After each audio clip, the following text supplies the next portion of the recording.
2 days ago, 4 astronauts splashed down in the Pacific Ocean, and for the first time in over 50 years, human beings had been to the moon and come back alive. Artemis II is over. The capsule is on the deck of the John P. Murtha. Reed Wiseman, Victor Glover, Christina Koch, and Jeremy Hansen are back in Houston getting poked and prodded by flight surgeons. The heat shield is being photographed inch by inch, and somewhere inside the vehicle assembly building at Kennedy Space Center, another rocket is already being stacked. NASA is not pausing to celebrate. They can't afford to, because what comes after Artemis II is so ambitious, so technically demanding, and so compressed in its timeline that the agency is essentially asking itself to do in 2 years what it spent the last decade preparing for. The splashdown on April 10th wasn't just the end of a mission. It was the starting gun for the most aggressive lunar campaign since Apollo. The immediate priority is the heat shield. During Artemis I back in November 2022, the uncrewed Orion capsule came home with its AVCOAT heat shield chewed up in ways nobody predicted. Chunks of charred material had broken away during ray entry, leaving divots and cracks across the surface. The shield still protected the spacecraft. Temperatures inside never exceeded design limits, but the damage pattern did not match the computer models. For Artemis II, NASA modified the re-entry profile to limit how long Orion spent in the temperature range that caused the problem. It worked. The crew came home safe. But during the post-splashdown news conference, Orion program manager Howard Hugh confirmed what everyone expected. The shield came back with divots again, cracking, signs of uneven ablation. NASA knew this was coming. They flew the mission anyway because they believed the underlying structure would hold. And it did. The 4 astronauts hit the atmosphere at Mach 33, endured a 6-minute communications blackout while plasma wrapped around the capsule at temperatures reaching 5,000 degrees Fahrenheit, experienced nearly 4 Gs of deceleration, and splashed down right on time. Every parachute opened. Every system performed. The crew walked off the recovery helicopter under their own power. Artemis II launched on April 1st from Kennedy Space Center. The crew spent the first day in high Earth orbit running systems checks, then fired their engines to push Orion toward the moon. 3 days later, on April 6th, they swung around the far side, passing within about 4,600 miles of the lunar surface. They documented terrain that no human eye had ever seen directly. They photographed craters, mountains, and geological features that until now existed only as data points from robotic orbiters. Then the moon drifted between the spacecraft and the sun. A total solar eclipse seen from beyond the moon, with totality lasting nearly 54 minutes. Victor Glover said it looked unreal. They also broke Apollo 13's distance record, reaching 252,756 miles from Earth. Hansen became the first Canadian ever to fly beyond low Earth orbit. Koch added another first to her record. Glover became the first black astronaut to fly to the moon. But the heat shield issue is not resolved. It is being studied, and it is not the only problem. Mission managers listed several systems that need attention before Artemis III flies. Orion's service module requires a valve redesign. The toilet malfunctioned during the mission, a problem that sounds minor until you realize 4 people are locked inside a capsule the size of a large SUV for 10 days with no way to open a window. NASA Associate Administrator Amit Kshatriya acknowledged the timeline is tight. The turnaround between now and Artemis III is roughly 15 months. His words were blunt: keep flying, keep learning, keep iterating.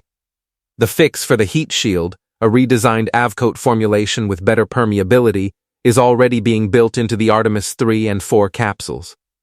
The question NASA faces right now is whether the data from Friday's re-entry, combined with the Artemis I data, gives them enough confidence to certify the new design without another uncrewed test. Artemis III is next, and it is not what most people think it is. For years, Artemis III was supposed to be the big one, the mission where humans would land on the moon for the first time since 1972. That plan is gone. In January 2026, NASA officially delayed Artemis III to no earlier than 2028. Then, just 5 weeks later, NASA Administrator Jared Isaacman flipped the script entirely. Artemis III was pulled forward to mid-2027. The catch is that it will not go to the moon. Not even close. Instead, Artemis III will launch a crew of 4 aboard Orion on the Space Launch System, fly to low Earth orbit, and attempt something that has never been done. The crew will rendezvous and dock with one or possibly both of the commercial lunar landers, SpaceX's Starship HLs and Blue Origin's Blue Moon, which will have launched separately on their own rockets. The astronauts will physically enter the landers, test propulsion systems, evaluate life support, check communications, and try on the new Axiom spacesuits that future moonwalkers will wear on the surface. Think of it as the Artemis program's dress rehearsal. The comparison NASA keeps making is to Apollo 9, which never gets the glory that Apollo 11 does, but without it, Apollo 11 does not happen. Artemis III is that mission. SpaceX's challenge is staggering. Starship Hells needs to reach orbit, then be refueled by at least 14 separate tanker flights from a propellant depot that SpaceX also has to build and fill. Blue Origin's Blue Moon lander takes a different approach, smaller and more conventional in some ways, but it too has never flown with humans aboard. Both companies must complete uncrewed lunar landing demonstrations before NASA will allow crew inside. Assuming the lander tests succeed, everything shifts to Artemis IV in early 2028, the first crewed lunar landing in 56 years. The landing site will be near the moon's south pole, a region that no human and very few robots have ever visited. The South Pole is nothing like the flat equatorial plains where Apollo astronauts landed. It is a place of permanent shadows where the floors of certain craters have not seen sunlight in billions of years. Temperatures drop to negative 390 degrees Fahrenheit. And trapped in that cold is water ice. That ice is the reason NASA chose the South Pole. Water means drinking water for astronauts, oxygen to breathe, and when you split water into hydrogen and oxygen, rocket fuel. The South Pole is not just a scientific destination, it is a gas station for everything that comes after. The 2 astronauts will spend approximately 1 week on the surface. They will conduct at least 2 spacewalks, deploy a seismometer, and collect samples from a region of the moon that has never been touched by human hands. Then they will climb back into the lander, ascend to orbit, dock with Orion, and ride home. For context, the longest Apollo surface stay was 3 days. Artemis IV will keep 2 people on the moon for a week and 4 people in lunar space for a month. The jump in complexity is enormous. Then, before the dust on Artemis IV's landing site has settled, NASA wants to go back again. Artemis V is targeted for late 2028, just months after Artemis IV. This is where the language changes. This is where NASA stops talking about missions and starts talking about a base. Artemis V will be the second crewed landing. 2 astronauts will descend to the South Pole aboard Blue Origin's Blue Moon lander. They will drive. For the first time since Apollo 17, astronauts will have a rover. They will spend about a week exploring, covering more ground than any Apollo crew managed. But Artemis V's real purpose is construction. This mission is when NASA expects to begin physically building the infrastructure for a permanent lunar outpost. Administrator Isaacman has called this the first phase of a 3-step plan. Phase 1 is build, test, learn. Phase 2 adds semi-habitable infrastructure. Phase 3 is sustained presence, crews rotating through a functioning base every 6 months. NASA's target for continuous human habitation is 2032. The Lunar Gateway, that orbiting space station near the moon that NASA had been planning for years, is gone, canceled in March 2026. the agency decided to redirect the money and engineering talent toward the surface base instead. The focus is dirt, not orbit. Boots on the ground, not experiments in a tin can circling 250,000 miles from help.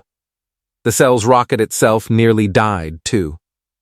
In May 2025, a budget proposal called for canceling SLs and Orion after Artemis III, citing the rocket's cost of roughly $4 billion per launch. Then, legislation was signed keeping SLs and Orion flying. The rocket survived, but the episode revealed how thin the political ice is beneath a program this expensive. There is a race happening that most people are not paying attention to. China's lunar program is moving fast. They have already landed robots on the far side of the moon. Their stated goal is a crewed lunar landing by 2030. NASA's timeline, if it holds, would put American boots on the moon 2 years before China gets there. If it slips, that margin evaporates. None of this is guaranteed. The heat shield needs to work with the new formulation. The landers need to fly. SpaceX needs to figure out orbital refueling at a scale nobody has attempted. Blue Origin needs to deliver a vehicle that has never left the ground. The Axiom suits need to perform in conditions that cannot be fully replicated on Earth. Congress needs to keep funding a program that costs billions per year, and all of it needs to happen on a schedule that assumes almost nothing goes seriously wrong. But standing here 2 days after splashdown, the picture is clearer than it has been in years. Artemis II proved that Orion can keep 4 humans alive in deep space for 10 days. It proved that the heat shield, imperfect as it is, can bring them home from lunar velocity. It proved that the space launch system can put crew on a trajectory to the moon and bring them back. It proved that the European service module can power and propel the spacecraft across nearly 700,000 miles of round-trip travel without a critical failure. Every system that future crews will depend on to reach the lunar surface has now been tested with people inside it. That did not exist 2 weeks ago. Wiseman named a crater after his late wife during the flyby. The crew named another after their spacecraft, Integrity. Those moments mattered. They reminded people what this program is for. Not just data, not just engineering milestones, but the expansion of where human beings can go and what they can build when they get there. 15 months from now, if everything holds, another crew climbs into Orion. They will not fly to the moon. They will stay in Earth orbit and practice docking with a lander. It is not glamorous. It will not break distance records. It might not even trend on social media for more than a day. But it is the mission that makes everything else possible. And after that, the landings begin. One after another, roughly every year, each one building on the last. Each one leaving a little more infrastructure behind. Power systems, communication relays, a rover, a habitat, a reactor, pieces of a base that will become the first permanent human outpost beyond Earth. The race back to the moon has been running for years. What changed 2 days ago is that it finally feels real. The capsule is home. The crew is safe. The data is being collected. And the next rocket is already being built. The question is no longer whether we can get back to the moon. We just proved we can. The question now is whether we can stay. Thanks for watching. Please like, share, comments, and subscribe now for more next informative videos.